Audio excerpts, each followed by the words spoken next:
Ko'pchilik bilasizlar, mana buni ko'rgandan dehqon odamlar bittada biladi. Bu tomchilab sug'orish tizimiga tegishli anjomligini. Abdusalom, assalomu alaykum. Charchamayapsizmi? Ishlarida yaxshimi?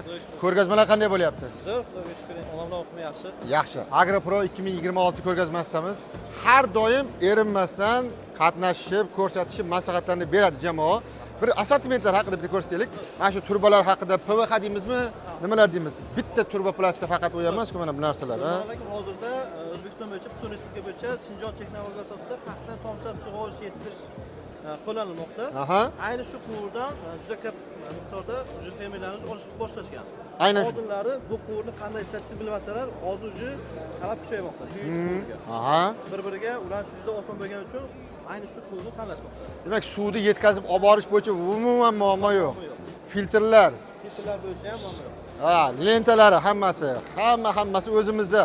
Juda katta qismi o'zimizda. 110 diametrdagi life letlarimiz 40 rulonda 100 metr bo'ladi. 75 130 diametrdagilar mavjud bo'ladi. Life letlarini, mana bu tomchilab sug'orish lentalarini biz dalada eng so'rovi shartda ustidan rosa traktor o'tkazdik. Sinovdan juda ham yaxshi o'tdi. Undan tashqari butun boshli nima deymiz, fittinglari, boshqalari, to'ch qismlari hammasi mavjud. Mayda kranchalargacha ham bizda ishlab chiqarishimizda va import tovarlar ham bu yerda bor. Endi mayda shu assortimentlar bizda Turkiyadan yo'q, Xitoydan olib kelinadi shu. 90% lokalizatsiyadagi korxona. Bunaqasi juda ham kam. 2027-yili 2-4-martda ham qatnashadi bular o'rtoqlar. Har yili ishtirok etadi. Full xizmat ko'rsatadi. Bog'bon Agro, yana shu Hamro akamiz boshchiligida bu yerda hamkorlik maslahat jamoasi shakllantirilgan. Ya'ni qanaqa maslahat bo'ladigan bo'lsa, noldan boshlab haligi hovuzlar qazishlar bo'yicha ham butun boshli tizim full topshiriladi. Natijalar bor. O'sha mashhur Andijondagi Navigullarga, o'sha Sputnikdan boshqariladigan tizimlargacha qo'yilgan bunaqasini ham qilib berishadi. O'rtoqlar, yana bitta tanishtirib o'tamiz. Turboplast korxonasi doimiy ishtirokchi. O'zbekistonda mahsulotlarni 90% lokalizatsiya qilgan korxona. Ya'ni gilam sotsang qo'shningga sot deydi, yonida o'tirasan deydi. O'zimizga qorako'zlarga mablag'imiz qoladi. O'sha korxonalardan bittasi. Aloqaga chiqasizlar, kontaktlarni yozib qoldiramiz inshaalloh. Keyin O'rmonali aka, siz Qozog'istonda ham ishlab chiqarishga yo'l qo'ydik dedim. Ana shu obrazesni kecha yuborishdi. Bu armirованный tomchilatib sug'orish lentasi hisoblanadi.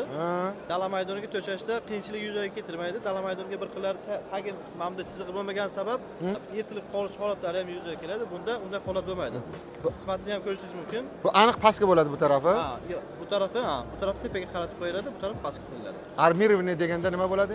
Armirованный degani xuddi mana shunaqa chizig'i bormi, ustida tagida chizig'i bormi, armirованный deb atashadi. Ha. Avval bu bo'lgan emas-da. Endi biz Qozog'istonda yangi ishlab chiqarish qildik. Hozir Xitoyning ikkita eng so'nggi texnologiyasini olib kelib, ishlab chiqarish uchun yo'lga qo'yganmiz. Xudo xolasa. Biz ham chiqib, o'zimizda? Bu o'zimizda yo'q hozircha.